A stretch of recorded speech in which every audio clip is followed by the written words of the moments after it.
Act 1. The Morning Room at Algernon Moncrieff's flat, Half Moon Street, London.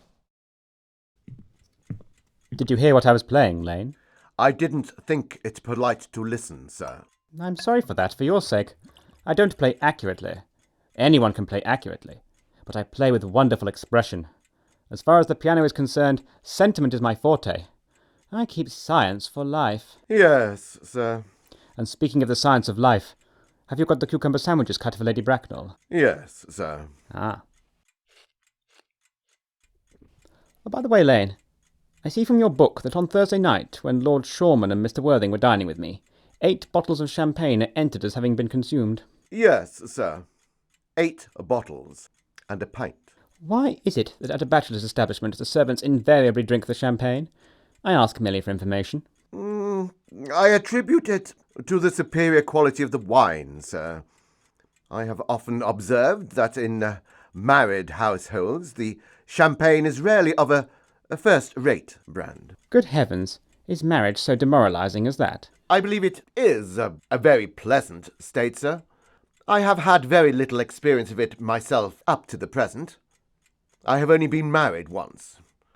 That was in consequence of a misunderstanding between myself and a young person. I don't know that I'm much interested in your family life, Lane.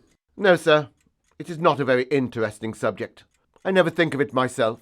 Very natural, I'm sure. That will do, Lane. Thank you. Thank you, sir. Lane's views on marriage seem somewhat lax. Really, if the lower orders don't set us a good example, what on earth is the use of them? They seem as a class to have absolutely no sense of moral responsibility. Mr. Ernest Worthing. How are you, my dear Ernest? What brings you up to town? Oh, pleasure, pleasure. What else should bring one anywhere?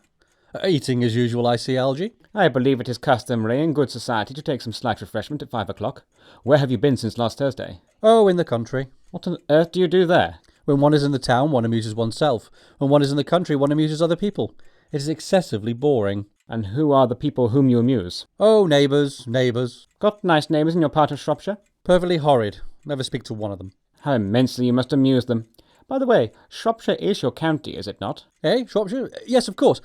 Hello, why all these cups? Why cucumber sandwiches? Why such reckless extravagance in one so young? Who is coming to tea? Oh, merely Aunt Augusta and Gwendolyn. Oh, how perfectly delightful. Yes, that is all very well, but I'm afraid Aunt Augusta won't quite approve of your being here. May I ask why? My dear fellow, the way you flirt with Gwendolyn is perfectly disgraceful. It is almost as bad as the way Gwendolyn flirts with you. I'm in love with Gwendolyn. I've come up to town expressly to propose to her. I thought you'd come up for pleasure. I call that a business. How utterly unromantic you are. I really don't see anything romantic in proposing. It is very romantic to be in love. But there's nothing romantic at all about a definite proposal. Why, one may be accepted. One usually is, I believe. Then the excitement is all over. The very essence of romance is uncertainty. If ever I get married, I'll certainly try to forget the fact. I've no doubt about that, dear Algy. The divorce court was specially invented for people whose memories are so curiously constituted. Oh, there is no use speculating on that subject. Divorces are made in heaven.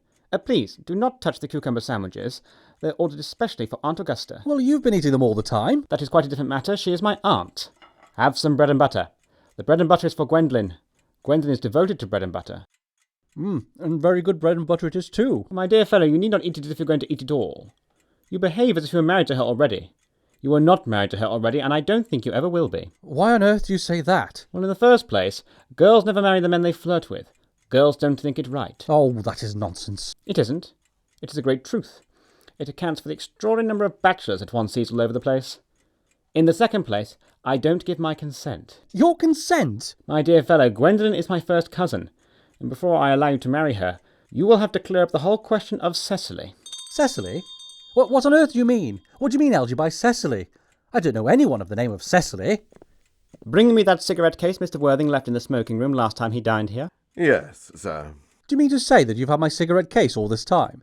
I wish to goodness you'd let me know. I've been writing frantic letters to Scotland Yard about it. I was very nearly offering a large reward. Well, I wish you would offer one. I happen to be more than usually hard up. There's no good offering a large reward now that the thing is found. I think that rather mean of you, Ernest, I must say. However, it makes no matter. For now that I look at the inscription inside, I find that the thing isn't yours after all. Of course it's mine. You've seen me with it 100 times. You've no right whatsoever to read what's written inside. It's a very ungentlemanly thing to read a private cigarette case. Oh, it's absurd to have a hard and fast rule about what one should read and what one shouldn't. More than half of modern culture depends on what one shouldn't read. I'm quite aware of the facts, and I don't propose to discuss modern culture. It isn't the sort of thing one should talk of in private. I simply want my cigarette case back. Yes, but this isn't your cigarette case. This cigarette case is a present from someone of the name of Cecily. And you said that you didn't know anyone of that name. Well, if you want to know, Cecily happens to be my aunt. Your aunt? Yes, charming old lady she is too. Lives at Tunbridge Wells. Just give it back to me, Algy. But why does she call herself Little Cecily if she's your aunt and lives in Tunbridge Wells? From Little Cecily, with her fondest love. My dearest fellow, what on earth is there in that? Some aunts are tall, some aunts are not tall. That is a matter that surely an aunt may be allowed to decide for herself. You seem to think that every aunt should be exactly like your aunt. That is absurd. For heaven's sake, give me back my cigarette case. Yes, but why does your aunt call you her uncle, From Little Cecily, with her fondest love, to her dear Uncle Jack. There is no objection at all, I admit, to an aunt being a small aunt. But why an aunt, no matter her size may be, should call her own nephew her uncle, I can't quite make out. Besides, your name isn't Jack at all, it's Ernest. It isn't Ernest. It's Jack. You have always told me it was Ernest. I have introduced you to everyone as Ernest. You answer to the name of Ernest. You look as if your name was Ernest. You are the most earnest-looking person I ever saw in my life. It's perfectly absurd your saying your name isn't Ernest. It's on your card. Here is one of them. Mr. Ernest Worthing, B4, the Albany. I'll keep this as a proof that your name is Ernest, if ever you attempt to deny it to me, or to Gwendolyn, or to anyone else for that matter. Well, my name is Ernest in town and Jack in the country, and the cigarette case was given to me in the country. Yes, but that does not account for the fact that your small Aunt Cecily, who lives in Tunbridge Wells, calls you her dear uncle. Come, old boy, you'd much better have the whole thing out at once. My dear Algy, you talk exactly as if you were a dentist. It's very vulgar to talk like a dentist when one isn't a dentist. It produces a false impression. Well, that is exactly what dentists always do. Now go on. Tell me the whole thing. I may mention that I have always suspected you of being a confirmed and secret Bunburyist.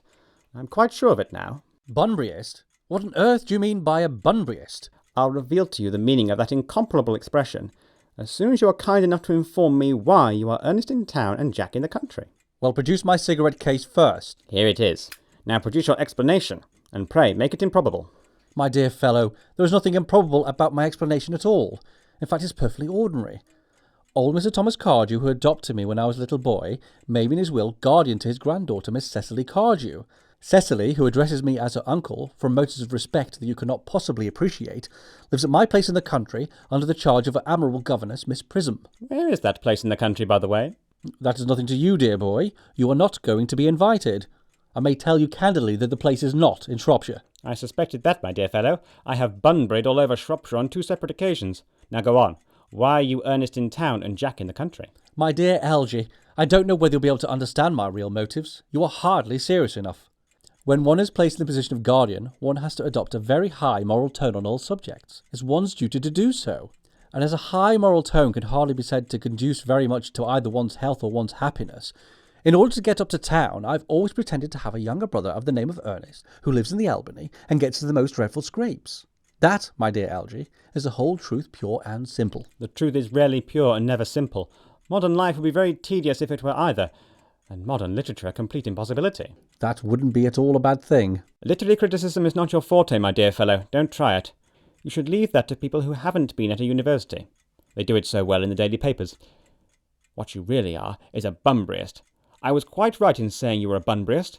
Why, you're one of the most advanced Bunburyists I know. What on earth do you mean? You have invented a very useful younger brother called Ernest, in order that you may be able to come up to town as often as you like. I have invented an invaluable permanent invalid called Bunbury, in order that I may be able to go down to the country whenever I choose. Bunbury is perfectly invaluable.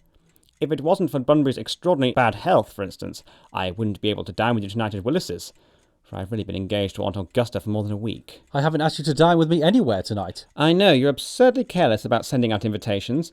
It is very foolish of you. Nothing annoys people so much as not receiving invitations. You would much better dine with your Aunt Augusta. I haven't the smallest intention of doing anything of the kind. To begin with, I dine there on Monday, and once a week is quite enough to dine with one's own relations.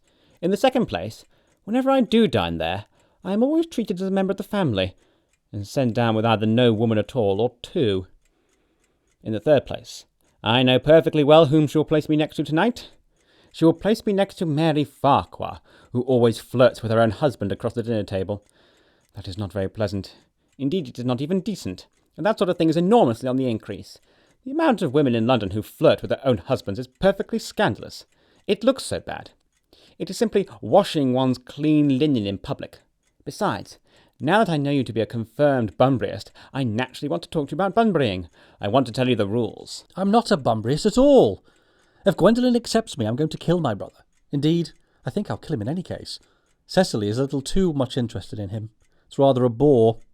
So, I'm going to get rid of Ernest, and I strongly advise you do the same with with your invalid friend with the absurd name. Nothing will induce me to part with Bunbury, and if ever you get married, which seems to me extremely problematic, you'll be very glad to know Bunbury.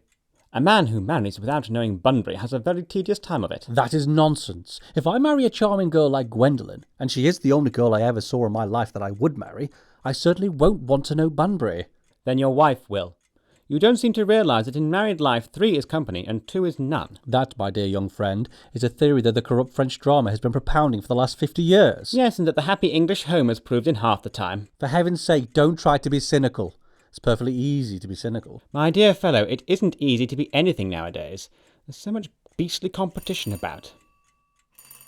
Ah, that must be Aunt Augusta. Only relatives or creditors ever ring in that Wagnerian manner. Now, if I get her out of the way for 10 minutes, so you can have an opportunity for proposing to Gwendolyn, may I dine with you tonight at Willis's? I suppose so, if you want to. Yes, but you must be serious about it. I hate people who are not serious about meals. It's so shallow of them. Lady Bracknell and Miss Fairfax. Good afternoon, dear Algernon. I hope you are behaving very well. I'm feeling very well, Aunt Augusta. That is not quite the same thing. In fact, the two things rarely go together. Dear me, you are smart. I am always smart. Am I not, Mr. Worthing? You're quite perfect, Miss Fairfax. Oh, I hope I am not that. It would leave no room for developments, and I intend to develop in many directions. I'm sorry if we are a little late, Algernon, but I was obliged to call on dear Lady Harbury. I hadn't been there since her poor husband's death. I never saw a woman so altered. She looks quite 20 years younger. And now I'll have a cup of tea and one of those nice cucumber sandwiches you promised me. Certainly, Aunt Augusta. Won't you come and sit here, Gwendolyn? Thanks, Mamma. I'm quite comfortable where I am. Good heavens! Lane, why are there no cucumber sandwiches? I ordered them specially. There were no cucumbers in the market this morning, sir. I went down twice. No cucumbers? No, sir. Not even for ready money. That will do, Lane. Thank you. Thank you, sir. I am greatly distressed, Aunt Augusta, about there being no cucumbers, not even for ready money. It really makes no matter, Algernon. I had some crumpets with Lady Harbury, who seems to me to be living entirely for pleasure now. I hear her hair has turned quite gold from grief. Oh, it certainly has changed its colour. From what cause, I, of course, cannot say. Your tea, Aunt Augusta. Oh, thank you, Algernon. I have quite a treat for you tonight, Algernon. I'm going to send you down with Maree Farquhar. She is such a nice woman and so attentive to her husband. It's delightful to watch them. I'm afraid, Aunt Augusta, I shall have to give up the pleasure of dining with you tonight after all. I hope not, Algernon. It would put my table completely out. Your uncle would have to dine upstairs. Fortunately, he is accustomed to that. It is a great bore, and I need hardly say a terrible disappointment to me. But the fact is, I have just had a telegram to say that my poor friend Bunbury is very ill again. They seem to think I should be with him. It is very strange. This Mr. Bunbury seems to suffer from curiously bad health. Yes, poor Bunbury is a dreadful invalid. Well, I must say, Algernon, that I think it is high time that Mr. Bunbury made up his mind whether he's going to live or to die. This shilly-shallying with the question is absurd. Nor do I in any way approve of the modern sympathy with invalids. I consider it morbid. Illness of any kind is hardly a thing to be encouraged in others. Health is the primary duty of life. I'm always telling that to your poor uncle, but he never seems to take much notice as far as any improvement in his ailment goes. I should be much obliged if you would ask Mr. Bunbury, from me, to be kind enough not to have a relapse on Saturday, for I rely on you to arrange my music for me.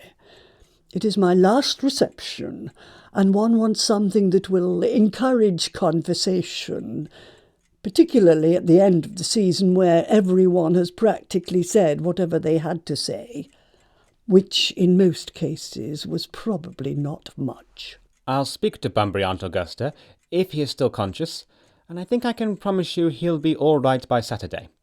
Of course, the music is a great difficulty. You see, if one plays good music, people don't listen, and if one plays bad music, people don't talk. But I'll run over the programme I've drawn out, if you will kindly come into the next room for a moment. Oh, thank you, Algernon. It is very thoughtful of you.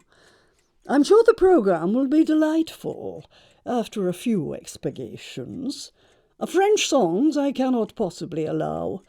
People always seems to think that they are improper and either look shocked, which is vulgar, or laugh, which is worse.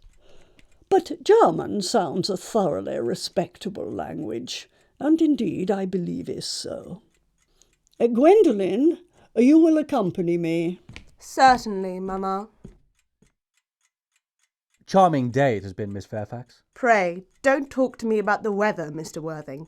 Whenever people talk to me about the weather, I always feel quite certain that they mean something else, and that makes me so nervous. I do mean something else. I thought so. In fact, I'm never wrong. And I would like to be allowed to take advantage of Lady Bracknell's temporary absence. I would certainly advise you to do so. Mamma has a way of coming back suddenly into a room that I've often had to speak to her about.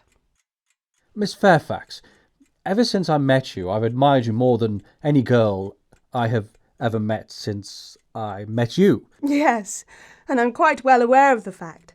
And I often wish that in public, at any rate, you would be more demonstrative. For me, you have always had an irresistible fascination. Even before I met you, I was far from indifferent to you. We live, as I hope you know, Mr. Worthing, in an age of ideals. The fact is constantly mentioned in the more expensive monthly magazines and has reached the provincial pulpits, I am told. And my ideal has always been to love someone of the name of Ernest. There is something in that name that inspires absolute confidence. The moment Algernon first mentioned to me he had a friend called Ernest, I knew I was destined to love you. You really love me, Gwendolyn? Passionately. Darling, you don't know how happy you've made me. My own Ernest. But you don't really mean to say that you couldn't love me if my name wasn't Ernest. But your name is Ernest. Oh, yes, I know it is, but supposing it was something else. Do you mean to say you couldn't love me then? Ah, that is clearly a metaphysical speculation, and, like most metaphysical speculations, has very little reference at all to the actual facts of real life as we know them. Personally, darling, to speak quite candidly, I don't much care about the name of Ernest. I don't think the name suits me at all. It suits you perfectly. It is a divine name. It has a music of its own. It produces vibrations. Well, really, Gwendolyn, I must say that there are lots of other much nicer names. I think Jack, for instance, is a charming name. Jack?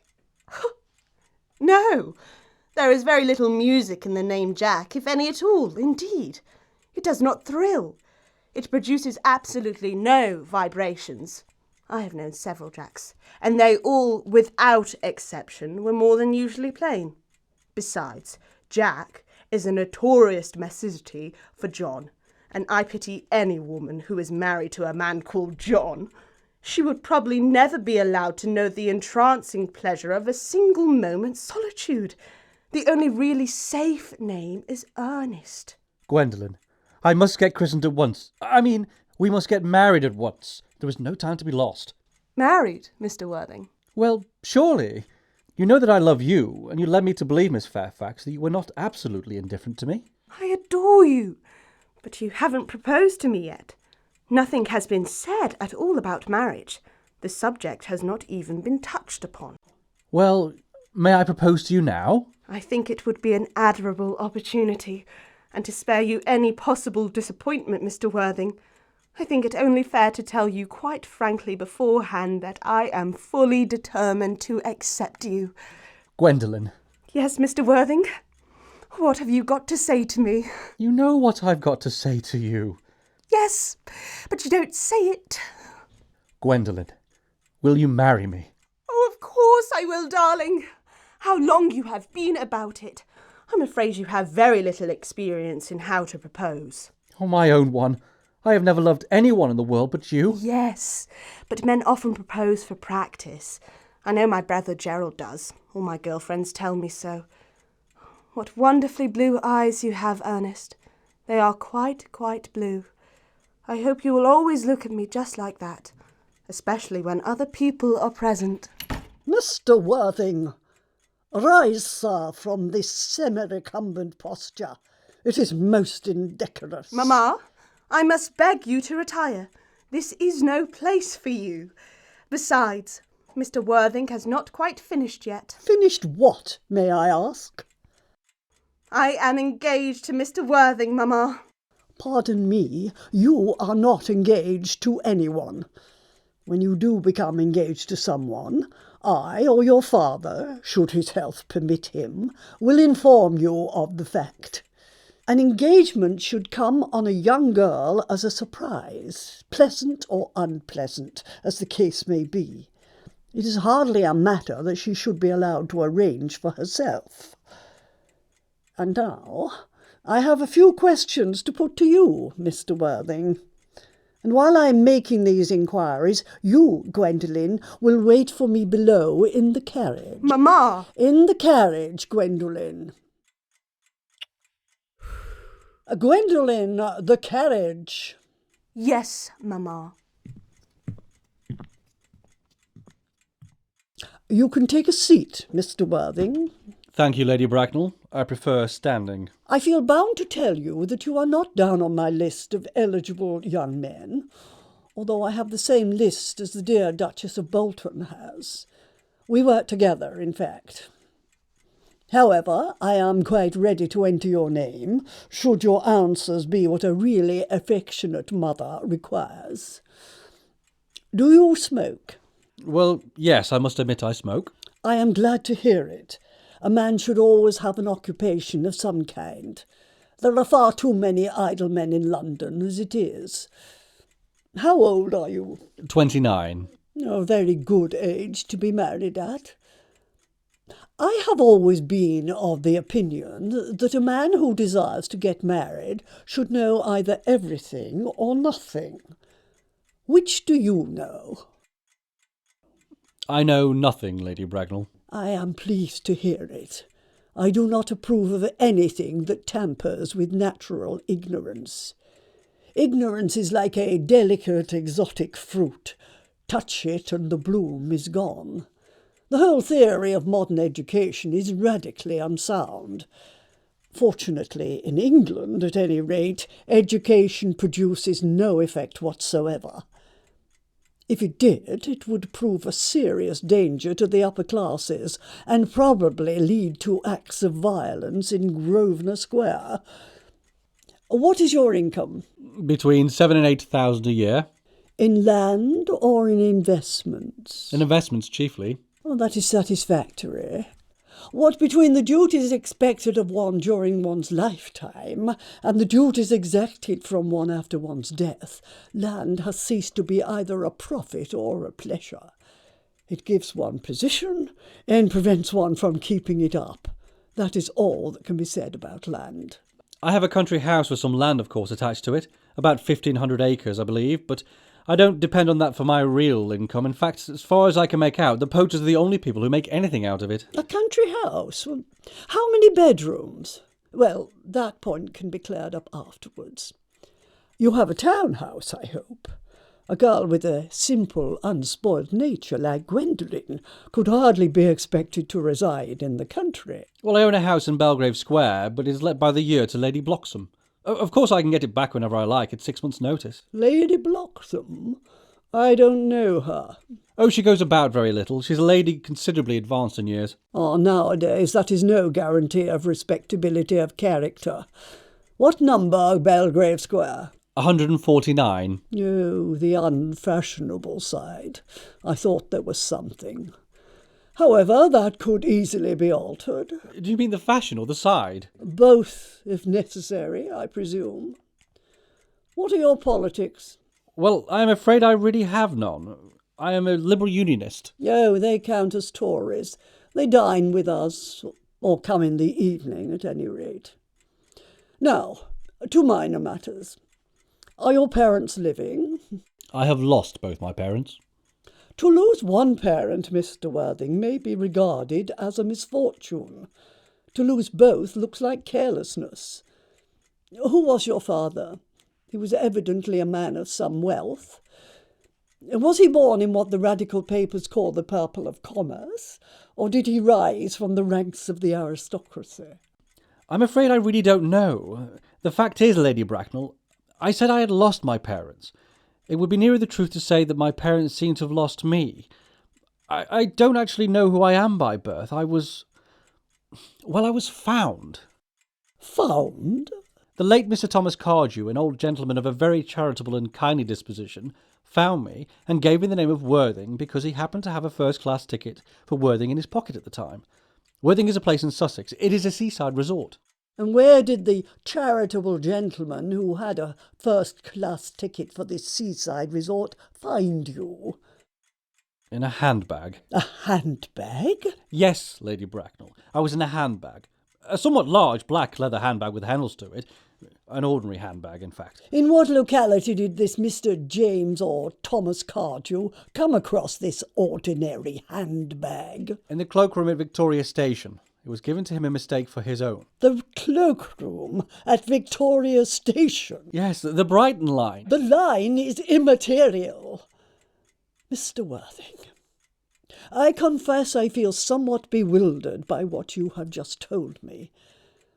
To be born, or at any rate bred, in a handbag, whether it had handles or not, seems to me to display a contempt for the ordinary decencies of family life that remind one of the worst excesses of the French Revolution.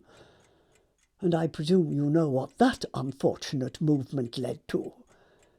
As for the particular location in which the handbag was found, a cloakroom at a railway station might serve to conceal a social indiscretion. Has probably indeed been used for that purpose before now. But it could hardly be regarded as an assured basis for a recognised position in good society. May I ask you then what you would advise me to do? I need hardly say I would do anything in the world to ensure Gwendolyn's happiness. I would strongly advise you, Mr. Worthing, to try and acquire some relations as soon as possible, and to make a definite effort to produce at any rate one parent of either sex before the season is quite over. I don't see how I could possibly manage to do that. I can produce the handbag at any moment. It is in my dressing room at home. I really think that should satisfy you, Lady Bracknell. Me, sir? What has it to do with me? You can hardly imagine that Lord Bracknell and I would dream of allowing our only daughter, a girl brought up with the utmost care, to marry into a cloakroom and form an alliance with a parcel. Good morning, Mr. Worthing. Good morning. For goodness sake, don't play that ghastly tune, Algy. How idiotic you are. Did you go off all right, old boy? You don't mean to say Gwendolyn refused you? I know it is a way she has. She's always refusing people. I think it most ill-natured of her. Oh, Gwendolyn's right as a trivet. As far as she is concerned, we are engaged. Her mother is perfectly unbearable. Never met such a gorgon. I don't really know what a gorgon is like, but I am quite sure that Lady Bracknell is one. In any case, she is a monster without being a myth, which is rather unfair. Oh, I beg your pardon, Algy. I suppose I shouldn't talk about your aunt in that way before you. My dear boy, I love hearing my relations abused. It is the only thing that makes me put up with them at all. Relations are simply a tedious pack of people who haven't the remotest knowledge of how to live, nor the smallest instinct about when to die. Oh, that is nonsense. It isn't. Well, I won't argue about the matter. You always want to argue about things. That is exactly what things were originally made for. Upon my word, if I thought that, I'd shoot myself. You don't think there was a chance of Gwendolyn becoming like her mother in about 150 years, do you, Algy? All women become like their mothers. That's their tragedy. No man does. That's his. Is that clever? It is perfectly phrased, and quite as true as any observation in civilised life should be. I'm sick to death of cleverness. Everybody is clever nowadays. You can't go anywhere without meeting clever people. The thing has become an absolute public nuisance. I wish to goodness we had a few fools left. We have. I should extremely like to meet them. What do they talk about? The fools? Oh, about the clever people, of course. Oh, what fools. By the way, did you tell Gwendolyn the truth about your being Ernest in town and Jack in the country? My dear fellow, the truth isn't the sort of thing one tells to a nice, sweet, refined girl. What extraordinary ideas you have about the way to behave to a woman. The only way to behave to a woman is to make love to her if she is pretty, and to someone else if she is plain. Oh, that is nonsense. What about your brother? What about the profligate Ernest? Oh, before the end of the week I shall have got rid of him. I'll say he died in Paris of apoplexy. Lots of people die of apoplexy quite suddenly, don't they? Yes, but it's hereditary, my dear fellow. It's the sort of thing that runs in families.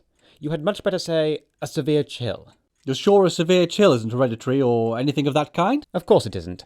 Very well then. My poor brother Ernest is carried off suddenly in Paris by a severe chill. That gets rid of him. But I thought you said that Miss Cardew was a little too much interested in your poor brother Ernest. Won't she feel his loss a good deal? Oh, that is all right. Cecily is not a silly romantic girl, I'm glad to say. She has got a capital appetite, goes long walks, and pays no attention at all to her lessons. I'd rather like to see Cecily. I will take very good care you never do. She is excessively pretty, and she is only just 18. Have you told Gwendolyn yet that you have an excessively pretty ward who is only just 18? Oh, one doesn't blurt these things out to people. Cecily and Gwendolyn are perfectly certain to be extremely great friends. I'll bet you anything you like that half an hour after they've met, they'll be calling each other sister. Women only do that when they've called each other a lot of other things first. Now, my dear boy, if we want to get a good table of Willis's, we really must go and dress. I'm hungry. I never knew you when you weren't. What shall we do after dinner? Go to the theatre? Oh no, I loathe listening. Well, let us go to the club. Oh no, I hate talking. Well, we might trot round to the Empire at 10. Oh no, I can't bear looking at things. It is so silly. What shall we do then? Nothing. It is awfully hard work doing nothing. However, I don't mind hard work where there's absolutely no definite object of any kind. Miss Fairfax. Gwendolyn, upon my word. Algy, kindly turn your back. I have something very particular to say to Mr. Worthing. Really, Gwendolyn, I do not think I can allow this at all. Algy, you always adopt a strictly immoral attitude towards life, and you are not quite old enough to do that. My own darling. Ernest, we may never be married. From the expression on Mamma's face, I fear we never shall. Few parents nowadays pay any regard to what their children say to them. The old-fashioned respect for the young is fast dying out. Whatever influence I had over Mamma, I lost at the age of 3. But although she may prevent us from becoming man and wife, and I may marry someone else and marry often, nothing she can possibly do can alter my eternal devotion to you. Dear Gwendolyn. The story of your romantic origin, as related to me by Mamma, with unpleasing comments, has naturally stirred the deeper fibres of my nature. Your Christian name has an irresistible fascination. The simplicity of your character makes you exquisitely incomprehensible to me. Your town address in Albany I have.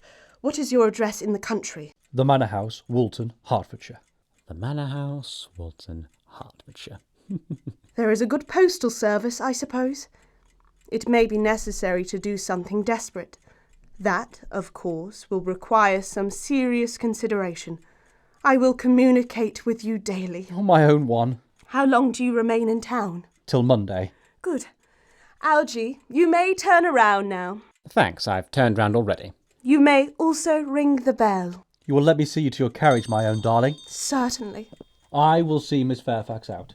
Yes, sir. A glass of sherry, Lane? Yes, sir. Tomorrow, Lane, I'm going Bunburying. Yes, sir. I shall probably not be back until Monday. You can put out my dress clothes, my smoking jacket, and all the Bunbury suits. Yes, sir. I hope tomorrow will be a fine day, Lane. It never is, sir. Lane, you are a perfect pessimist. I do my best to give satisfaction, sir. There's a sensible intellectual girl. The only girl I ever cared for in my life. What on earth are you so amused at? I'm a little anxious about poor Bunbury, that is all. If you don't take care, your friend Bunbury will get you into a serious scrape some day. I love scrapes. They are the only things that are never serious. Oh, that is nonsense, Algy. You never talk anything but nonsense. Nobody ever does. Act 2. The garden at the Manor House, Woolton, Hertfordshire. Cecily! Cecily! Surely such a utilitarian occupation as the watering of flowers is rather Moulton's duty than yours, especially at a moment when intellectual pleasures await you. Your German grammar is on the table. Pray open it at page 15. We will repeat yesterday's lesson. But I don't like German. It isn't at all a becoming language. I know perfectly well that I look quite plain after my German lesson. Child, you know how anxious your guardian is that you should improve yourself in every way. He laid particular stress on your German as he was leaving for town yesterday. Indeed, he always lays stress on your German when he is leaving for town. Dear Uncle Jack is so very serious. Sometimes he is so serious that I think he cannot be quite well. Your guardian enjoys the best of health, and his gravity of demeanour is especially to be commended in one so comparatively young as he is. I know no one who has a higher sense of duty and responsibility. I suppose that is why he often looks a little bored when we three are together. Cecily, I am surprised at you. Mr. Worthing has many troubles in his life. Idle merriment and triviality would be out of place in his conversation. You must remember his constant anxiety about that unfortunate young man, his brother. I wish Uncle Jack would allow that unfortunate young man, his brother, to come down here sometimes. We might have a good influence over him, Miss Prism. I'm sure you certainly would. You know German and geology, and things of that kind influence a man very much. I do not think that even I could produce any effect on a character that, according to his own brother's admission, is irretrievably weak and vacillating. Indeed, I am not sure that I would desire to reclaim him. I am not in favour of this modern mania for turning bad people into good people at a moment's notice. As a man sows, so let him reap. You must put away your diary, Cecily. I really don't see why you should keep a diary at all. I keep a diary in order to enter the wonderful secrets of my life. If I didn't write them down, I should probably forget all about them. Memory, my dear Cecily, is the diary that we all carry about with us. Yes, but it usually chronicles the things that have never happened and couldn't possibly have happened. I believe that memory is responsible for nearly all the 3-volume novels that Mudie sends us. Do not speak slightingly of the 3-volumed novel, Cecily. I wrote one myself in earlier days. Did you really, Miss Prism? How wonderfully clever you are. I hope it did not end happily. I don't like novels that end happily. They depress me so much. The good ended happily, and the bad unhappily. That is what fiction means. I suppose so, but it seems very unfair. And was your novel ever published? Alas, no. The manuscript, unfortunately, was abandoned. I use the word in the sense of lost or mislaid. To your work, child, these speculations are profitless. But I see Dr. Chasuble coming up through the garden. Dr. Chasuble! This is indeed a pleasure. And how are you this morning? Miss Prism, you are, I trust, well? Miss Prism has just been complaining of a slight headache.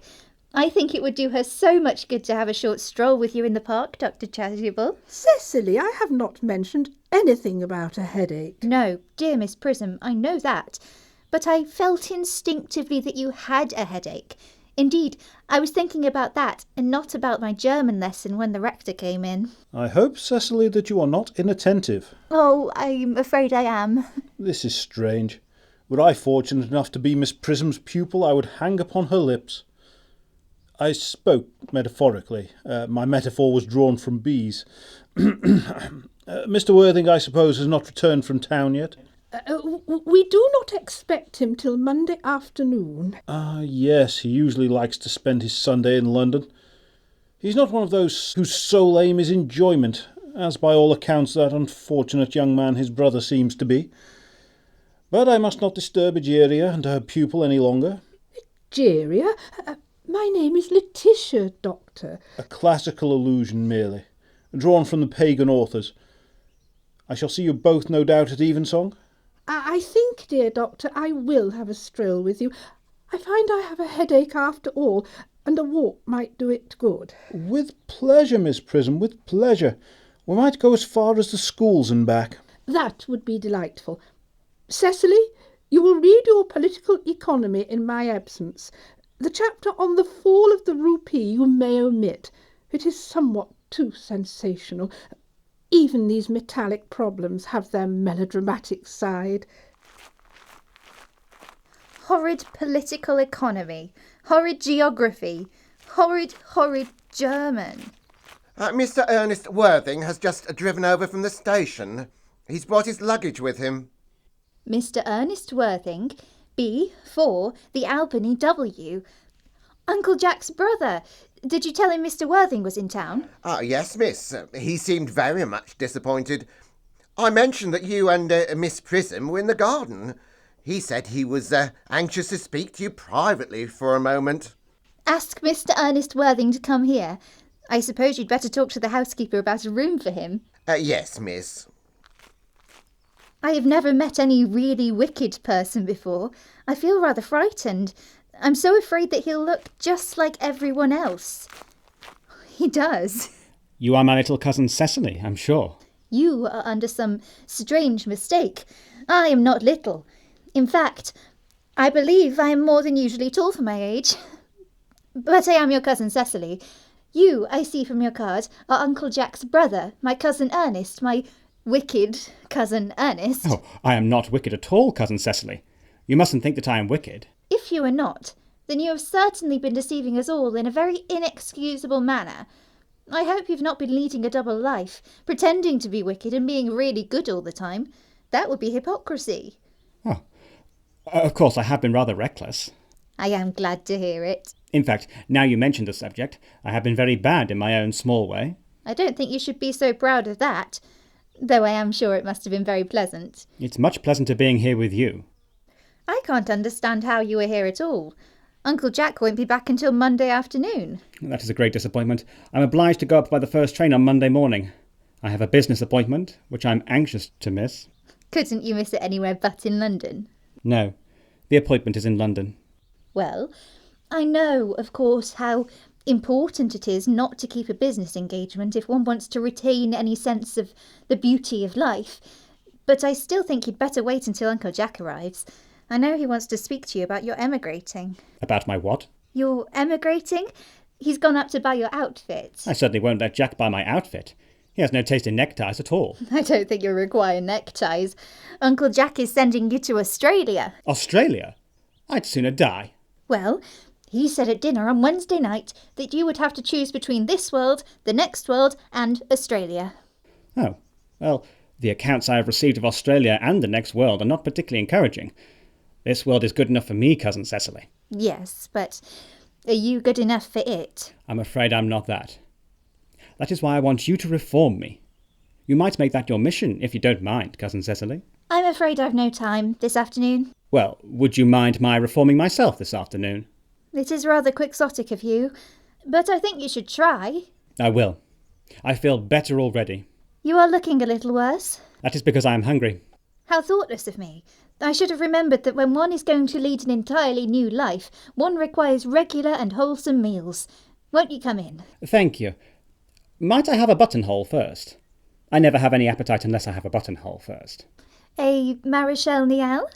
No, I'd sooner have a pink rose. Why?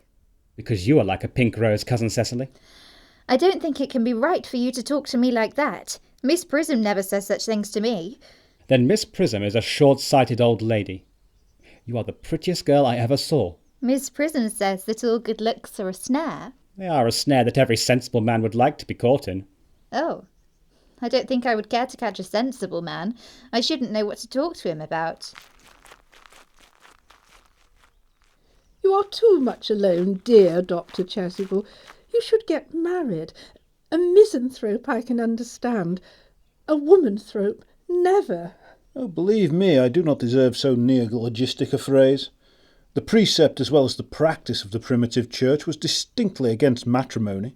That is obviously the reason why the primitive church has not lasted up to the present day. And you do not seem to realise, dear Doctor, that by persistently remaining single, a man converts himself into a permanent public temptation. Men should be more careful. This very celibacy leads weaker vessels astray. But is a man not equally attractive when married? No married man is ever attractive except to his wife.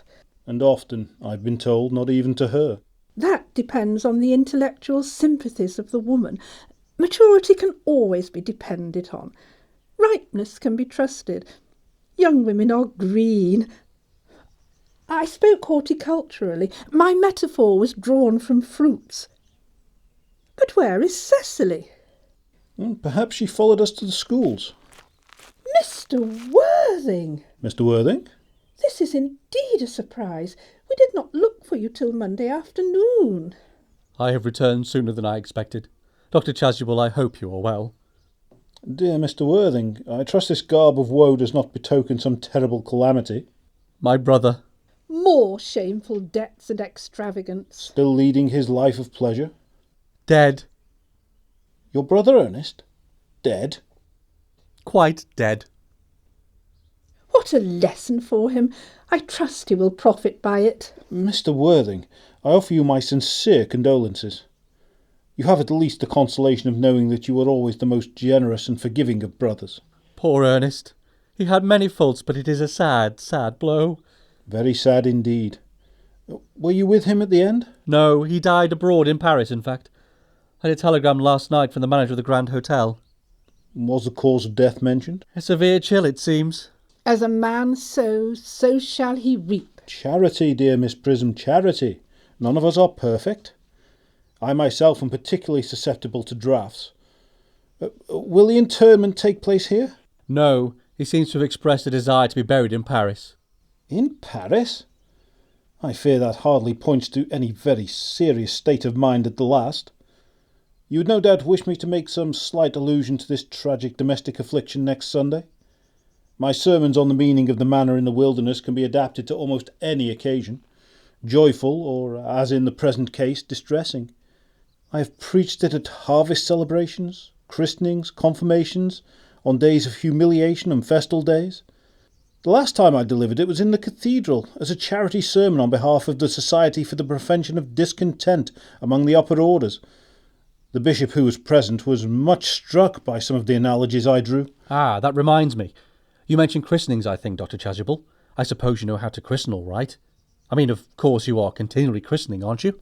It is, I regret to say, one of the rector's most constant duties in this parish. I have often spoken to the poorer classes on the subject, but they don't seem to know what thrift is. But is there any particular infant in whom you're interested, Mr. Worthing? Your brother was, I believe, unmarried, was he not? Oh yes, quite unmarried. People who live entirely for pleasure usually are. But it's not for any child, dear Doctor. I'm very fond of children. No, the fact is, I would like to be christened myself this afternoon if you have nothing better to do. But surely, Mr. Worthing, you have been christened already? I don't remember anything about it. But have you any grave doubts on the subject? I certainly intend to have. Of course, I don't know if the thing will bother you in any way, or if you think I'm a little too old now. Not at all. The sprinkling, and indeed the immersion of adults, is a perfectly canonical practice. Immersion? Oh, you need have no apprehensions. Sprinkling is all that is necessary, or indeed, I think, advisable. Our weather is so changeable. At what hour would you wish the ceremony performed? Oh, I might trot round about 5 if that would suit you. Perfectly, perfectly. In fact, I have 2 similar ceremonies to perform at that time. A case of twins that occurred recently in one of the outlying cottages on your own estate. Poor Jenkins, the carter, a most hard-working man. Oh, I don't see much fun in being christened with other babies. It would be childish. Would 5:30 do? Admirably, admirably. Now, dear Mr. Worthing, I will not intrude any longer into a house of sorrow. I would merely beg you not to be too much bowed down by grief. What seems to us bitter trials are often blessings in disguise. This seems to me a blessing of an extremely obvious kind. Uncle Jack! Oh, I am pleased to see you back. But what horrid clothes you've got on. Do go and change them. Cecily! My child. What is the matter, Uncle Jack? Do look happy. You look as if you've got a toothache. And I've got such a surprise for you. Who do you think's in the dining room? Your brother. Who? Your brother, Ernest. He arrived about half an hour ago. What nonsense. I haven't got a brother. Oh, don't say that. However badly he may have behaved to you in the past, he's still your brother. You couldn't be so heartless as to disown him. I'll tell him to come out, and you will shake hands with him, won't you, Uncle Jack?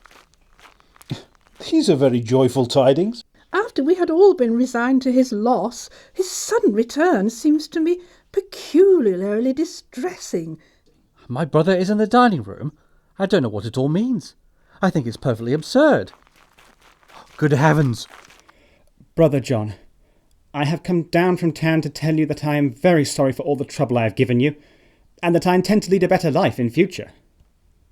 Uncle Jack, you are not going to refuse your own brother's hand? Nothing will induce me to take his hand. I think his coming down here disgraceful. He knows perfectly well why. Uncle Jack, do be nice. There is some good in everyone. Ernest has just been telling me about his poor invalid friend Mr. Bunbury, whom he goes to visit so often.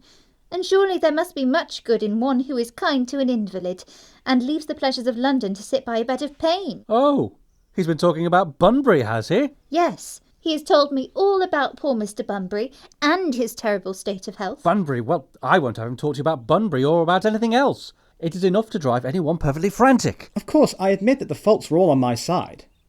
But I must say that I think that Brother John's coldness is peculiarly painful. I expected a more enthusiastic welcome, especially considering it is the first time I have come here. Uncle Jack, if you don't shake hands with Ernest, I will never forgive you. Never forgive me? Never, never, never. Well, this is the last time I shall ever do it. It's pleasant, is it not, to see so perfect a reconciliation. I think we might leave the two brothers together.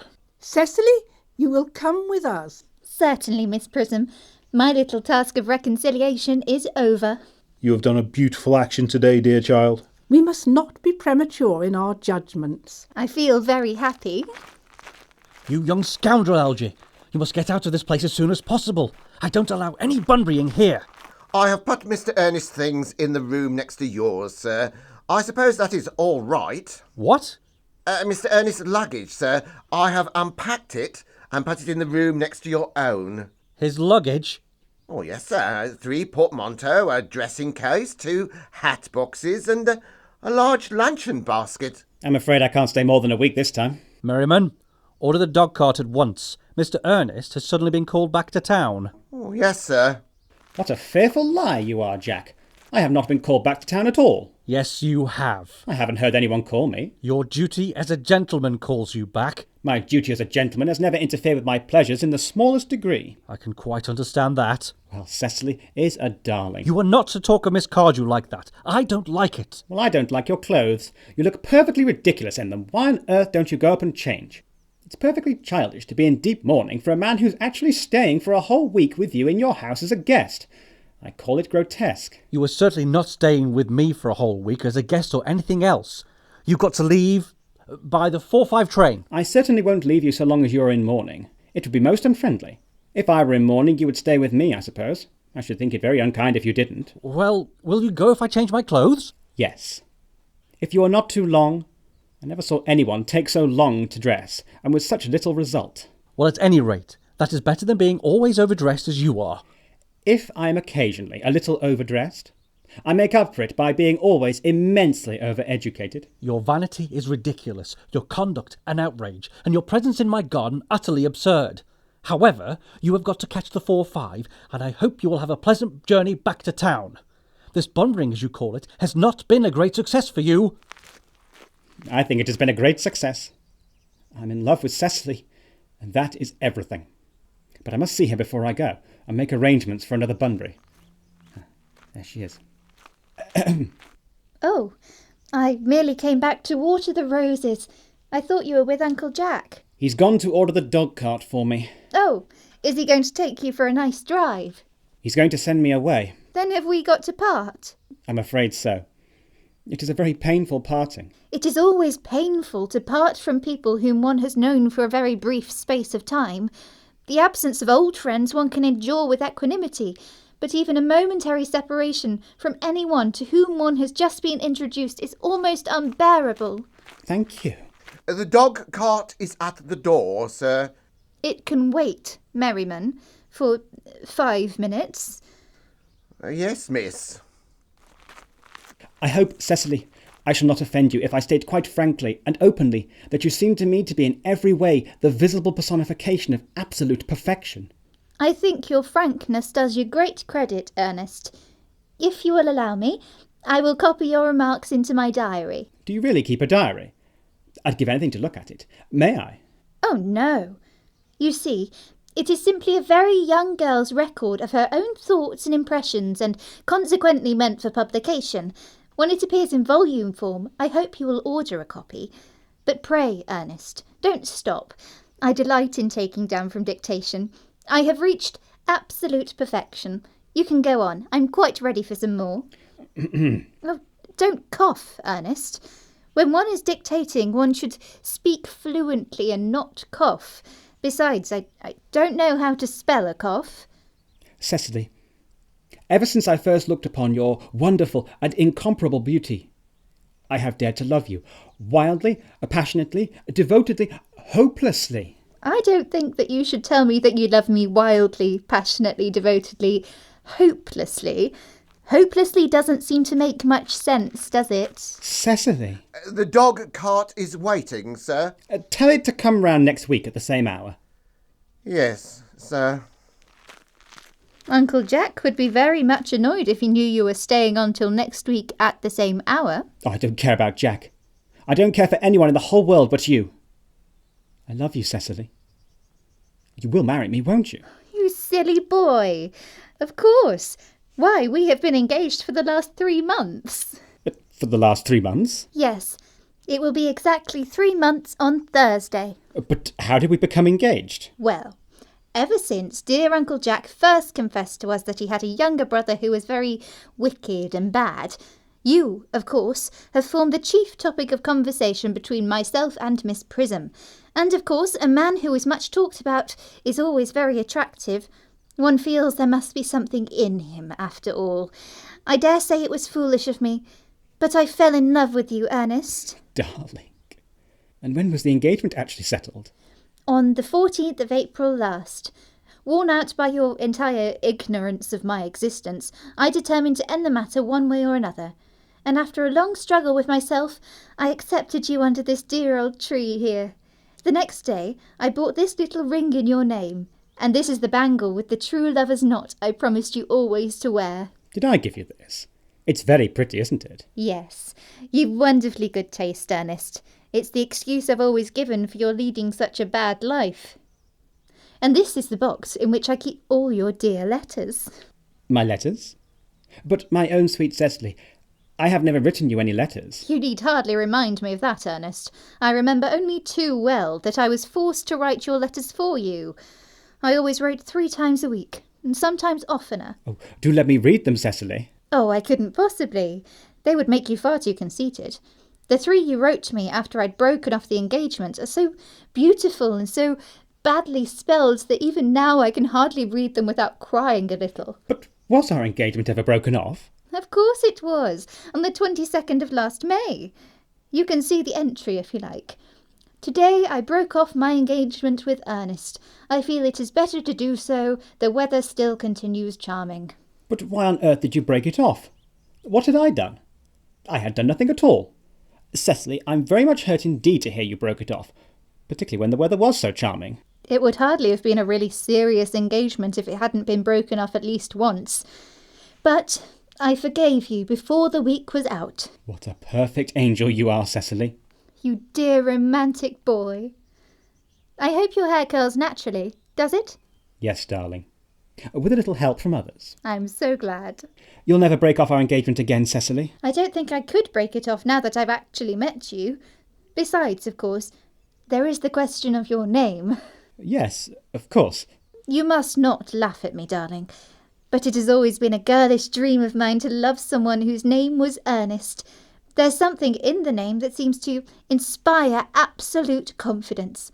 I pity any poor married woman whose husband is not called Ernest. But, my dear child, do you mean to say you could not love me if I had some other name? But what name? Oh, any name you like. Algernon, for instance. But I don't like the name of Algernon. Well, my own dear, sweet, loving little darling, I really can't see why you should object to the name of Algernon. It is not at all a bad name. In fact, it is a rather aristocratic name. Half of the chaps who get into the bankruptcy courts are called Algernon. But seriously, Cecily, if my name was Algie, couldn't you love me? I might respect you, Ernest. I might admire your character, but I fear that I should not be able to give you my undivided attention. Cecily, your rector here is, I suppose, thoroughly experienced in the practice of all the rites and ceremonials of the church? Oh, yes.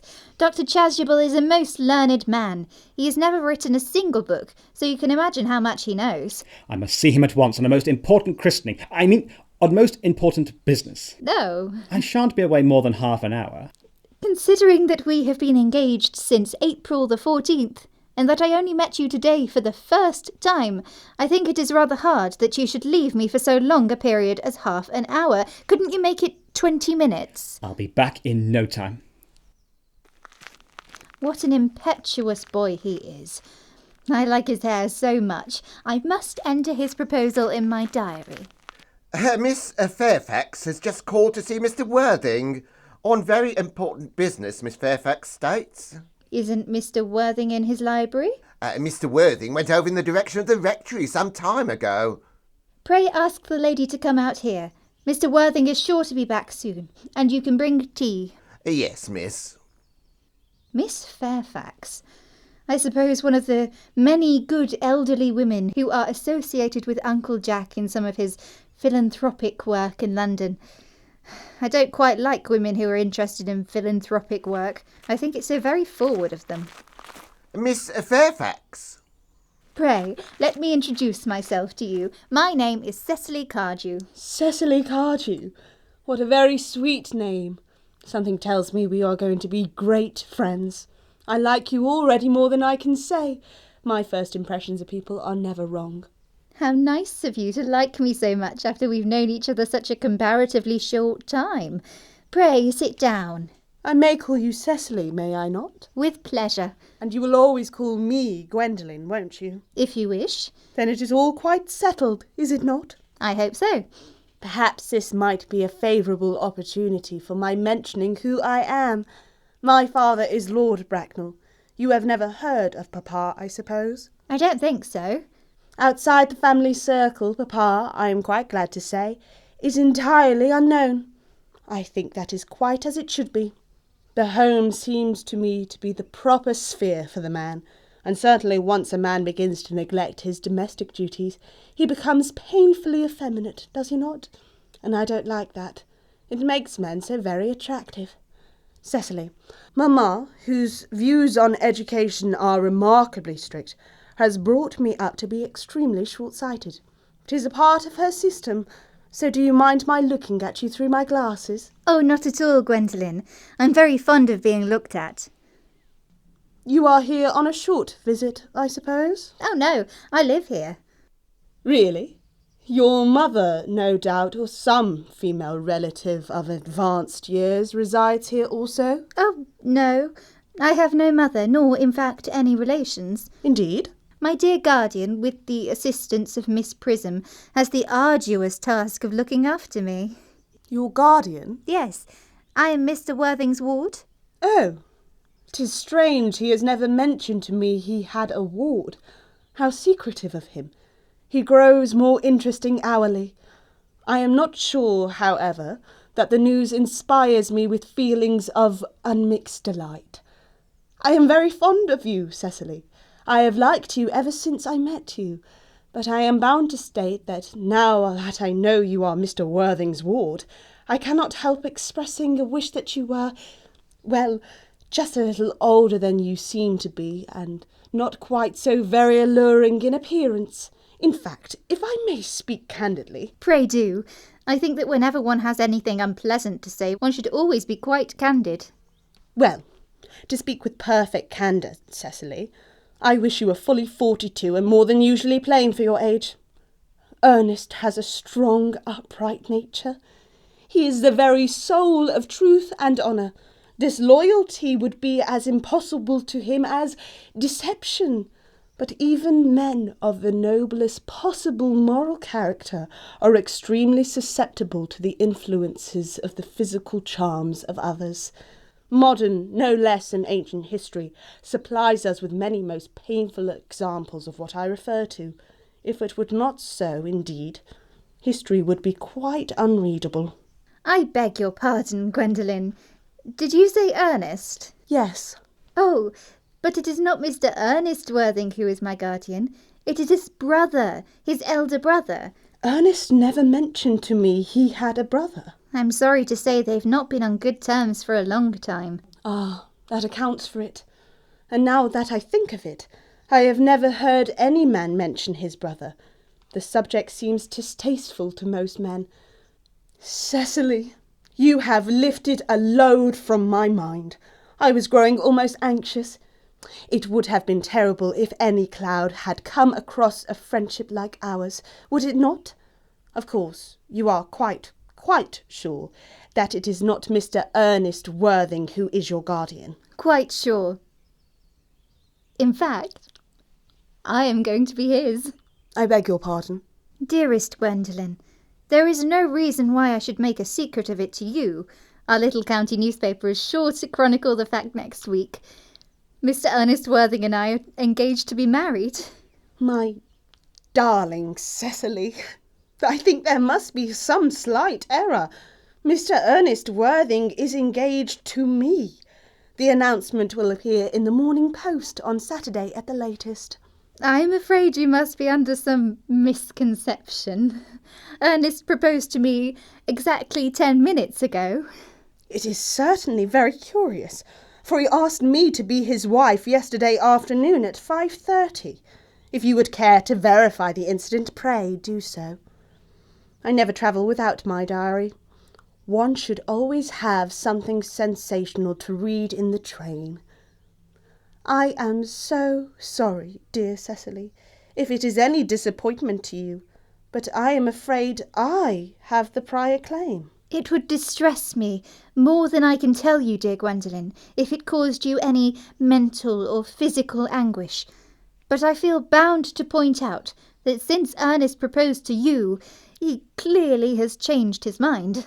If the poor fellow has been entrapped into any foolish promise, I shall consider it my duty to rescue him at once, with a firm hand. Whatever unfortunate entanglement my dear boy may have got into, I will never reproach him with it after we are married. Do you allude to me, Miss Cardew, as an entanglement? You are presumptuous. On an occasion of this kind, it becomes more than a moral duty to speak one's mind. It becomes a pleasure. Do you suggest, Miss Fairfax, that I entrapped Ernest into an engagement? How dare you?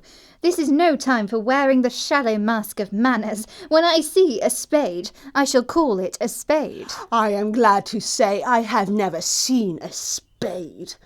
It is obvious that our social spheres have been wildly different.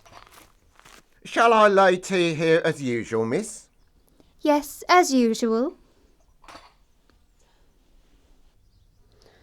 Are there many interesting walks in the vicinity, Miss Cardew? Oh, yes, a great many. From the top of one of the hills quite close, one can see 5 counties. 5 counties? I don't think I should like that. I hate crowds. I suppose that is why you live in the town. Quite a well-kept garden this is, Miss Cardew. So glad you like it, Miss Fairfax. I had no idea there were any flowers in the country. Oh, flowers are as common here, Miss Fairfax, as people are in London. Personally, I cannot understand how anybody manages to exist in the country, if anybody who is anybody does. The country always bores me to death. Ah, this is what the newspapers call agricultural depression, is it not? I believe the aristocracy are suffering very much from it just at present. It's almost an epidemic amongst them, I have been told. May I offer you some tea, Miss Fairfax? Thank you, detestable girl, but I require tea. Sugar? No, thank you. Sugar is not fashionable anymore. Cake or bread and butter? Bread and butter, please. Cake is rarely seen at the best houses nowadays. Hand that to Miss Fairfax. Yes, miss. You have filled my tea with lumps of sugar, and though I have asked most distinctly for bread and butter, you have given me cake. I am known for the gentleness of my disposition and the extraordinary sweetness of my nature, but I warn you, Miss Cardew, you may go too far. To save my poor, innocent, trusting boy from the machinations of any other girl, there are no lengths to which I would not go. From the moment I saw you, I distrusted you. I felt that you were false and deceitful. I am never deceived in such matters. My first impressions of people are invariably right. It seems to me, Miss Fairfax, that I am trespassing on your valuable time. No doubt you have many other calls of a similar character to make in the neighbourhood. Ernest! My own Ernest! Gwendolyn, darling. A moment.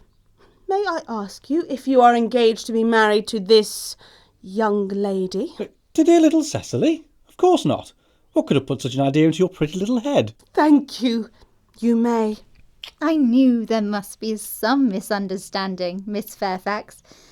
The gentleman whose arm is at present round your waist is my guardian, Mr. John Worthing. I beg your pardon? This is Uncle Jack.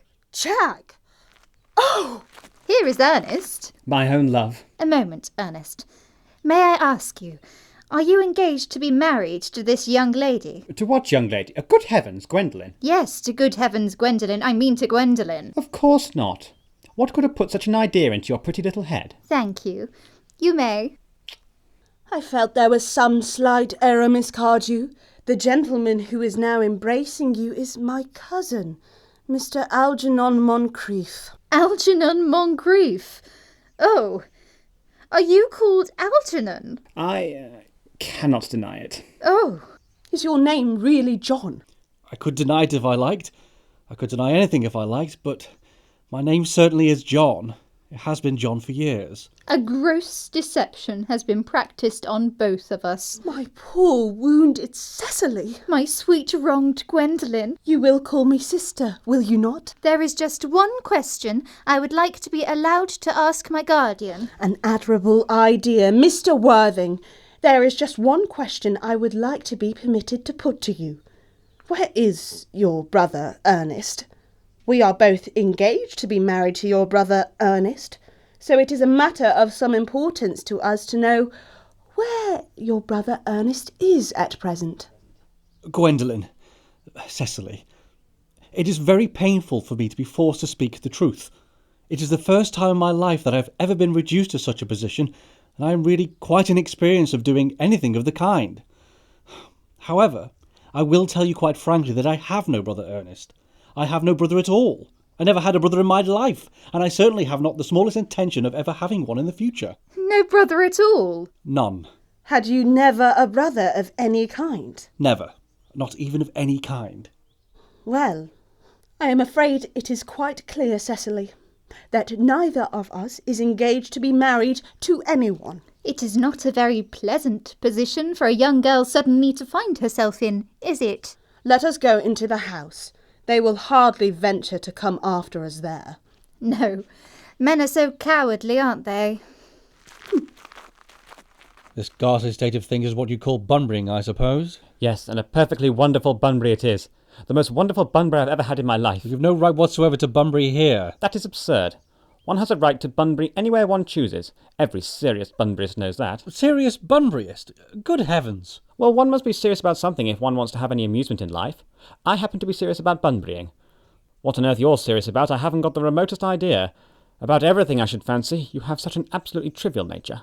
Well, the only small satisfaction I have in the whole of this wretched business is that your friend Bunbury is quite exploded. You won't be able to run down to the country quite so often as you used to do, dear Algy, and a very good thing too. Your brother is a little off colour, isn't he, dear Jack? You won't be able to dissipate to London quite so frequently as your wicked custom was, and not a bad thing either. As for your conduct towards Miss Cardew, I must say you're taking a simple, sweet, innocent girl like that quite inexcusable, to say nothing of the fact that she is my ward. I can see no possible defence at all for your deceiving a brilliant, clever, thoroughly experienced young lady like Miss Fairfax, to say nothing of the fact she is my cousin. I wanted to be engaged to Gwendolyn, that is all. I love her. Well, I simply wanted to be engaged to Cecily. I adore her. There is certainly no chance of you marrying Miss Cardew. I don't think there is much likelihood, Jack, of you and Miss Fairfax being united. Well, that is no business of yours. If it was my business, I wouldn't talk about it. It's very vulgar to talk about one's business. Only people like stockbrokers do that, and then merely at dinner parties. How you can sit there calmly eating muffins when we're in this horrible trouble I can't make out. You seem to me to be perfectly heartless. Well, I can't eat muffins in an agitated manner. The butter would probably get on my cuffs. One should always eat muffins quite calmly. It is the only way to eat them. I say it's perfectly heartless you're eating muffins at all under the circumstances. When I am in trouble, eating is the only thing that consoles me. Indeed, when I am in really great trouble, as anyone who knows me intimately will tell you, I refuse everything except food and drink. At the present moment, I'm eating muffins because I'm unhappy. Besides, I am particularly fond of muffins. Well, that is no reason why I should eat them all in that greedy way. I wish you would have some tea cake instead. I don't like tea cake. Good heavens, I suppose a man may eat his own muffins in his own garden. But you just said it was perfectly heartless to eat muffins. I said it was perfectly heartless of you under the circumstances. That is a very different thing. That may be, but the muffins are the same. Algy, I wish to goodness you would go. You can't possibly ask me to go without having some dinner. It's absurd. I never go without my dinner. No one ever does, except vegetarians and people like that. Besides, I have just made arrangements with Dr. Chasuble to be christened at 6:45 under the name of Ernest. My dear fellow, the sooner you give up that nonsense the better. I made arrangements this morning with Dr. Chasuble to be christened myself at 5:30, and I naturally will take the name of Ernest. Gwendolyn would wish it.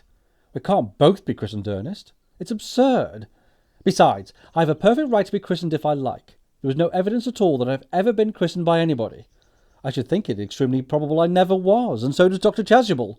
It's entirely different in your case. You have been christened already. Yes, but I have not been christened for years. Yes, but you have been christened. That's the important thing. Quite so. So I know my constitution can stand it. If you're not quite sure about your ever having been christened, I must say I think it rather dangerous you're venturing on it now. It might make you quite unwell. You can hardly have forgotten that someone very closely connected with you was very nearly carried off this week in Paris by a severe chill. Yes, but you said yourself that a severe chill was not hereditary. It usedn't to be, I know, but I dare say it is now. Science is always making wonderful improvements in things. Oh, that is nonsense. You are always talking nonsense. Jack, you're at the muffins again. I wish you wouldn't. There are only 2 left. I told you I'm particularly fond of muffins. But I hate tea cake. Why on earth, then, do you allow tea cake to be served up for your guests? What ideas you have of hospitality. Algernon, I've already told you to go. I don't want you here. Why don't you go? I haven't quite finished my tea yet. And there's still 1 more muffin left. Oh. Act 3. The morning room at the Manor House. The fact that they did not follow us into the house, as anyone else would have done, seems to me to show that they have some sense of shame left. They have been eating muffins. That looks like repentance. They don't seem to notice us at all. Couldn't you cough? But I haven't got a cough. They're looking at us. What an effrontery. They're approaching. That's very forward of them. Let us preserve a dignified silence. Certainly. It is the only thing to do now. This dignified silence seems to produce an unpleasant effect. The most distasteful one. But we will not be the first to speak. Certainly not. Mr. Worthing, I have something very particular to ask you. Much depends on your reply. Gwendolyn, your common sense is invaluable. Mr. Moncrieff, kindly answer me the following question. Why did you pretend to be my guardian's brother? In order that I might have an opportunity of meeting you. That certainly seems a satisfactory explanation, does it not? Yes, dear, if you can believe him. I don't, but that does not affect the wonderful beauty of his answer. True. In matters of grave importance, style, not sincerity, is the vital thing. Mr. Worthing, what explanation can you offer to me for pretending to have a brother? Was it in order that you might have an opportunity of coming up to town to see me as often as possible? Can you doubt it, Miss Fairfax? I have the gravest doubts upon the subject, but I intend to crush them. This is not the moment for German scepticism. That explanation seems quite satisfactory, especially Mr. Worthing's. That seems to have the stamp of truth upon it. I am more than content with what Mr. Moncrieff said. His voice alone inspires one with absolute credulity. Then you think we should forgive them? Yes. I mean, no. True. I had forgotten. There are principles at stake that one cannot surrender. Which of us should tell them? The task is not a pleasant one. Could we not both speak at the same time? An excellent idea. I nearly always speak at the same time as other people. Will you take the time from me? Certainly. Your Christian names are still an insuperable barrier. That is all. Our Christian names? Is that all? But we're going to be christened this afternoon. For my sake, you are prepared to do this terrible thing. I am. To please me, you are ready to face this fearful ordeal. I am. How absurd to talk of the equality of sexes. Where questions of self-sacrifice are concerned, men are infinitely beyond us. We are. They have moments of physical courage, of which we women know absolutely nothing. Lady Bracknell. Good heavens. Gwendolyn, what does this mean? Merely that I am engaged to be married to Mr. Worthing, Mamma. Come here. Sit down. Sit down immediately. Hesitation of any kind is a sign of mental decay in the young and of physical weakness in the old. Apprised, sir, of my daughter's sudden flight by her trusty maid, whose confidence I purchased by the means of a small coin, I followed her at once by a luggage train. Her unhappy father is, I am glad to say, under the impression that she is attending a more than usually lengthy lecture by the University Extension Scheme on the influence of a permanent income on thought. I do not propose to undeceive him. Indeed, I have never undeceived him on any question. I would consider it wrong. But of course, you will clearly understand that all communications between yourself and my daughter must cease immediately from this moment. On this point, as indeed on all points, I am firm. I am engaged to be married to Gwendolyn, Lady Bracknell. You are nothing of the kind, sir. And now, as regards Algernon. Algernon? Yes, Aunt Augusta. May I ask if it is in this house that your invalid friend Mr. Bunbury resides? Oh, no. Bunbury doesn't live here. Bunbury is somewhere else at present. In fact, Bunbury is dead. Dead? When did Mr. Bunbury die? His death must have been extremely sudden. Oh, I killed Bunbury this afternoon. I mean, poor Bunbury died this afternoon. What did he die of? Bunbury? Oh, he was quite exploded. Exploded? Was he the victim of a revolutionary outrage? I was not aware that Mr. Bunbury was interested in social legislation. If so, he is well punished for his morbidity. My dear Aunt Augusta, I mean he was found out. The doctors found out that Bunbury could not live. That is what I mean. So Bunbury died. He seems to have had great confidence in the opinion of his physicians. I am glad, however, that he made up his mind at the last to some definite course of action, and acted under proper medical advice. And now that we have finally got rid of this Mr. Bunbury, May I ask, Mr. Worthing, who is that young person whose hand my nephew Algernon is holding in what seems to me a peculiarly unnecessary manner? That lady is Miss Cecily Cardew, my ward. I'm engaged to be married to Cecily, Aunt Augusta. I beg your pardon? Mr. Moncrieff and I are engaged to be married, Lady Bracknell. I do not know whether there is anything peculiarly exciting in the air of this particular part of Hertfordshire, but the number of engagements that go on seems to me considerably above the proper average that statistics have laid down for our guidance. I think some preliminary inquiry on my part would not be out of place. Mr. Worthing, is Miss Cardew at all connected with any of the larger railway stations in London? I merely desire information. Until yesterday I had no idea there were any families or persons whose origins was a terminus. Miss Cardew is the granddaughter of the late Mr. Thomas Cardew of 149 Belgrave Square, SW, Gervais Park, Dorking, Surrey, and the Sporran, Fiveshire, NB. That sounds not unsatisfactory.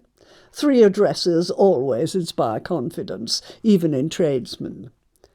But what proof have I of their authenticity? I have carefully preserved the court guides of the period. They are open to your inspection, Lady Bracknell. I have known strange errors in that publication.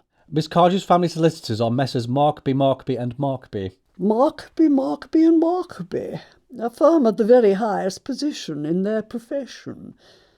Indeed, I am told that one of the Mr. Markbys is occasionally to be seen at dinner parties. So far, I am satisfied. How extremely kind of you, Lady Bracknell. I have also in my possession, you'll be pleased to hear, certificates of Miss Cardew's birth, baptism, whooping cough, registration, vaccination, confirmation, and the measles, both the German and the English variety. A life crowded with incident, I see, though perhaps somewhat too exciting for a young girl. I am not myself in favour of premature experiences. Gwendolyn, the time approaches for our departure. We have not a moment to lose. As a matter of form, Mr. Worthing, I had better ask you if Miss Cardew has any small fortune. Oh, about £130,000 in the funds, that is all. Goodbye, Lady Bracknell, so pleased to have seen you. A moment, Mr. Worthing. £130,000, and in the funds. Miss Cardew seems to me a most attractive young lady now that I look at her. A few girls of the present day have any really solid qualities, any of the qualities that last and improve with time. We live, I regret to say, in an age of surfaces. Come over here, dear. Pretty child. Your dress is sadly simple, and your hair seems almost as nature might have left it. But we can soon alter all that. A thoroughly experienced French maid produces a really marvellous result in a very brief space of time. I remember recommending one to young Lady Lancing, and after 3 months her own husband did not know her. And after 6 months nobody knew her. Kindly turn round, sweet child. No, the side view is what I want. Oh yes, quite as I expected. There are distinct social possibilities in your profile. The 2 weak points in our age are its want of principle and its want of profile. The chin a little higher, dear. Style largely depends on the way the chin is worn. They are worn very high just at present. Algernon? Yes, Aunt Augusta? There are distinct social possibilities in Miss Cardew's profile. Cecily is the sweetest, dearest, prettiest girl in the whole world. And I don't care twopence for social possibilities. Never speak disrespectfully of society, Algernon. Only people who can't get into it do that.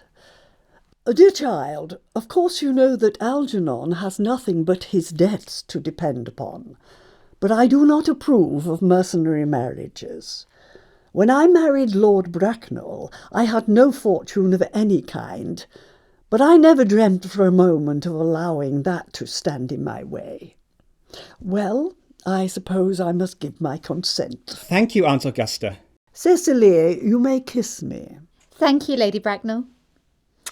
You may also address me as Aunt Augusta for the future.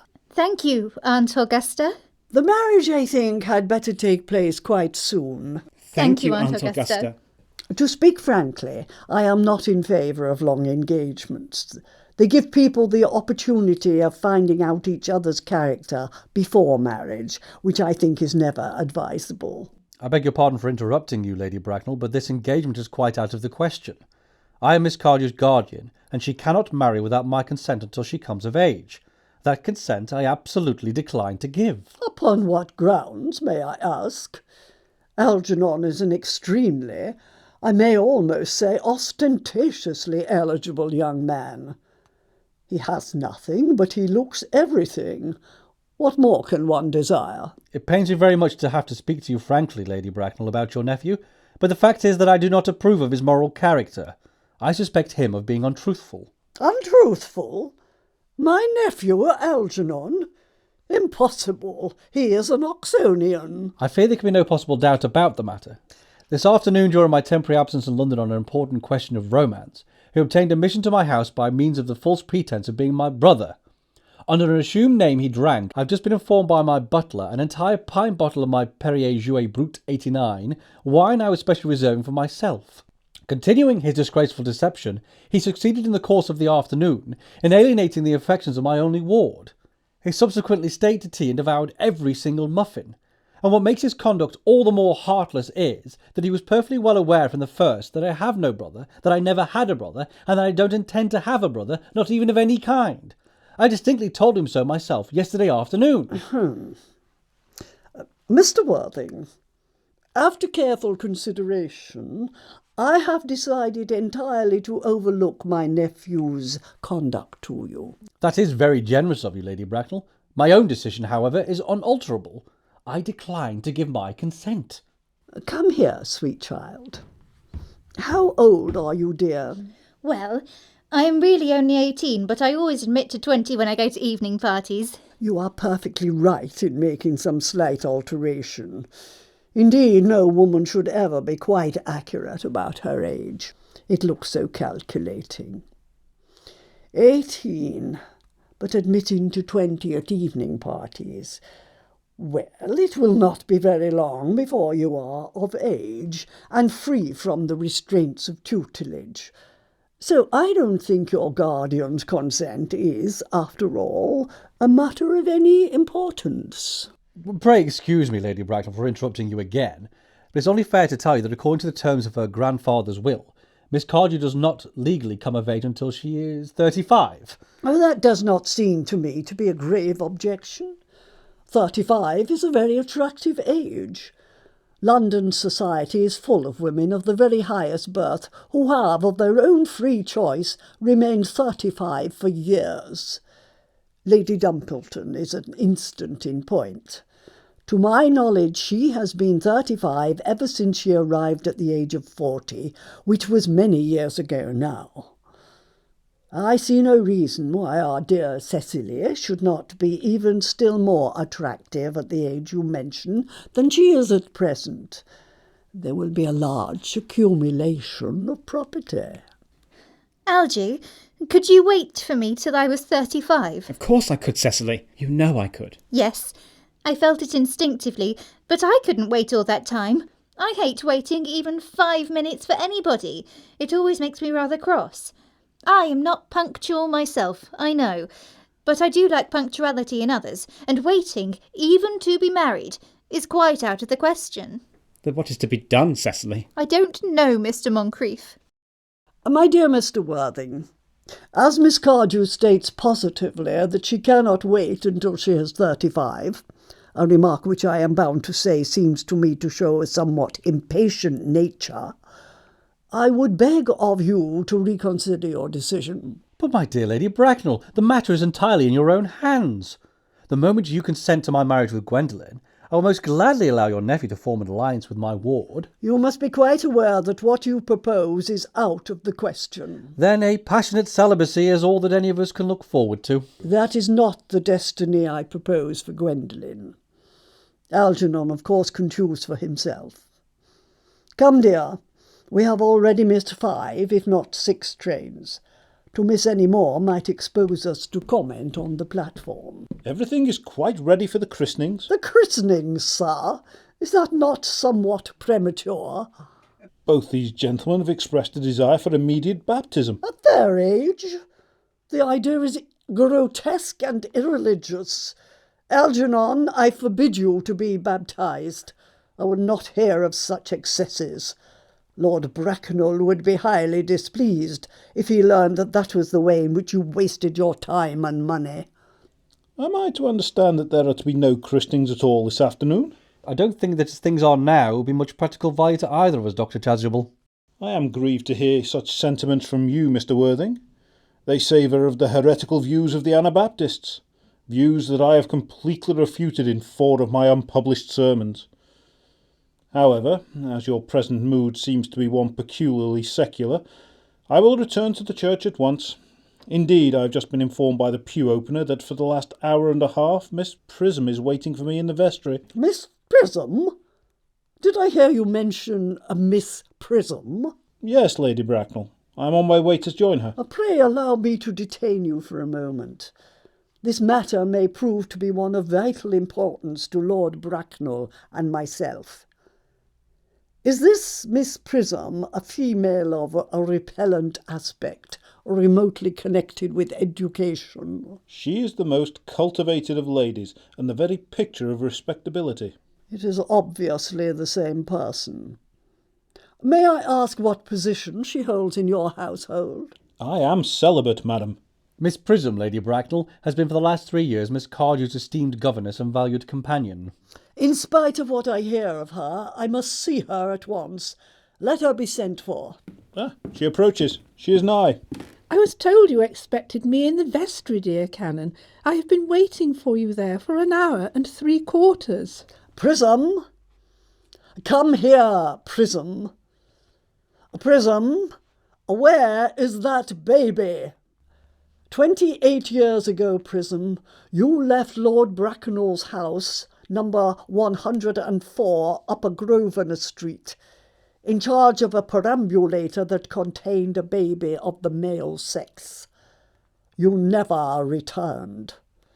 A few weeks later, through the elaborate investigations of the Metropolitan Police, the perambulator was discovered at midnight, standing by itself in a remote corner of Bayswater. It contained the manuscript of a 3-volume novel of more than usually revolting sentimentality. But the baby was not there. Prism, where is that baby? Lady Bracknell, I admit with shame that I do not know. I only wish I did. The plain facts of the case are these. On the morning of the day you mention, a day that is for ever branded on my memory, I prepared as usual to take the baby out in its perambulator. I had also with me a somewhat old but capacious handbag in which I had intended to place the manuscript of a work of fiction that I had written during my few unoccupied hours. In a moment of mental abstraction, for which I can never forgive myself, I deposited the manuscript in the bassinet and placed the baby in the handbag. But where did you deposit the handbag? Do not ask me, Mr. Worthing. Miss Prism, this is a matter of no small importance to me. I insist on knowing where you deposited the handbag that contained that infant. I left it in the cloakroom of one of the larger railway stations in London. What railway station? Victoria. The Brighton line. I must retire to my room for a moment. Gwendolyn, wait for me here. If you are not too long, I will wait for you here all my life. What do you think this means, Lady Bracknell? I dare not even suspect, Dr. Chasuble. I need hardly tell you that in families of high position, strange coincidences are not supposed to occur. They are hardly considered the thing. Uncle Jack seems strangely agitated. Your guardian has a very emotional nature. This noise is extremely unpleasant. It sounds as if he was having an argument. I dislike arguments of any kind. They are always vulgar and often convincing. It has stopped now. I wish he would arrive at some conclusion. This suspense is terrible. I hope it will last. Is this the handbag, Miss Prism? Examine it carefully before you speak. The happiness of more than one life depends on your answer. It seems to be mine. Yes, here is the injury it received through the upsetting of a Gower Street omnibus in younger and happier days. Here is the stain on the lining caused by the explosion of a temperance beverage, an incident that occurred at Leamington, and here on the lock are my initials. I had forgotten that in an extravagant mood I had had them placed there. The bag is undoubtedly mine. I am delighted to have it so unexpectedly restored to me. It has been a great inconvenience being without it all these years. Miss Prism, more is restored to you than this handbag. I was the baby you placed in it. You? Yes. Mother! Mr. Worthing, I am unmarried. Unmarried? I do not deny that that is a serious blow, but after all, who has the right to cast a stone against one who has suffered? Cannot repentance wipe out an act of folly? Why should there be one law for men and another for women? Mother, I forgive you. Mr. Worthing, there is some error. There is the lady who can tell you who you really are. Lady Bracknell, I hate to seem inquisitive, but would you kindly inform me who I am? I'm afraid that the news I have to give you will not altogether please you. You are the son of my poor sister, Mrs. Moncrieff, and consequently Algernon's elder brother. Algy's elder brother?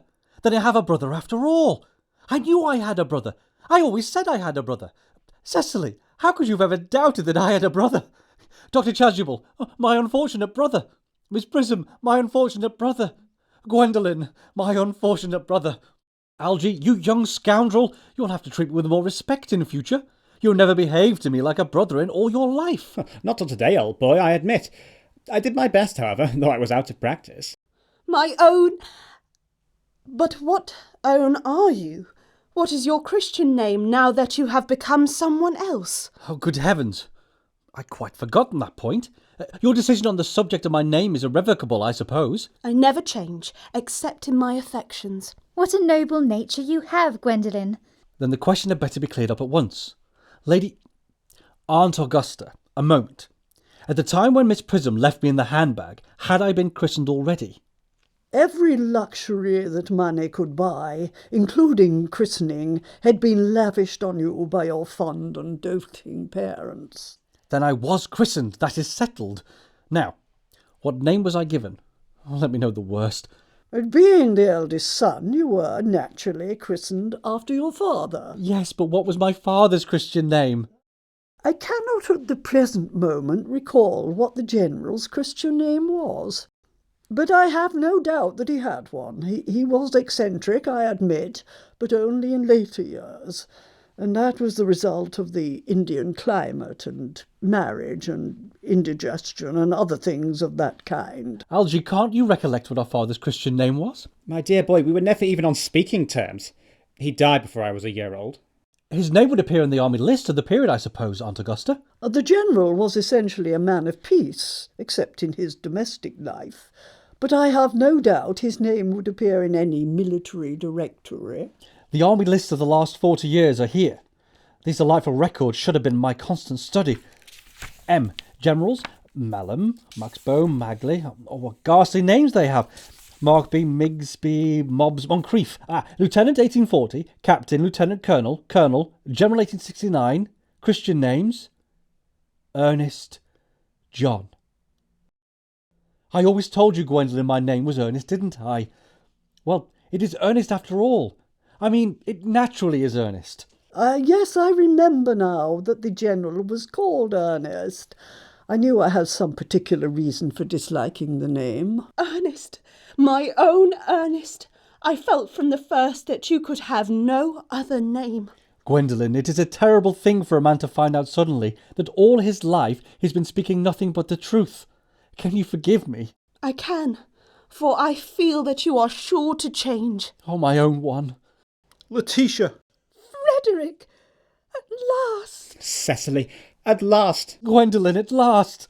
My nephew, you seem to be displaying signs of triviality. On the contrary, Aunt Augusta, I've now realised for the first time in my life the vital importance of being earnest. Voicing the principal cast were Richard Bateman as Jack Worthing, Rachel Mullock as Gwendolyn Fairfax, James Tomkinson as Algernon Moncrieff, Bethany Colclough as Cecily Cardew, Maree Thorpe as Lady Bracknell, Stephen White as the Reverend Canon Chasuble, Gill Plant as Miss Prism, and Brian Ormrod as the servants Merriman and Lane.